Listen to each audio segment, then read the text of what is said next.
Welcome to this video, guys. Let's see the top 2 methods of using Microsoft Office 365 for free on your laptop. First, go to this URL. I'll have this link in the description below. Just click on it and you'll be taken here. And now you can just click on sign up for free, or if you already have a Microsoft 365 account, just click on sign in. So I'll click on sign up for free. Here you can enter your email and then just click on next. And now if you don't have an account, you should click create an account. So since I already have an account, I'll just click on next and enter my password and click on next again. Once you are logged in, you can click on sign in and you'll be taken to microsoftoffice365.com. So once you've created an account and you've signed in, you can just go to this website directly and you will see Microsoft Office 365 Copilot.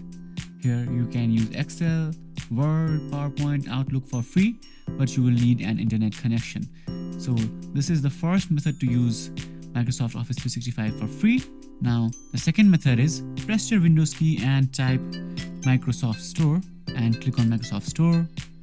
In the Microsoft Store, search for Office 365 Copilot and you will see this Microsoft 365 Copilot. Click on this. You will see M365 here written at the bottom, and this is from Microsoft Corporation itself. And just click on get. Once this is done, you will see this open button and just click on open.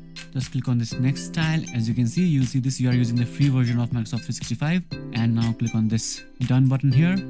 And here, as you can see, there's Excel, PowerPoint. Now you can just use this, but for this also you need internet connection. So the ones that are in this downloads are present locally and the ones in OneDrive are shown here. This is how you can access Microsoft Office 365 for free.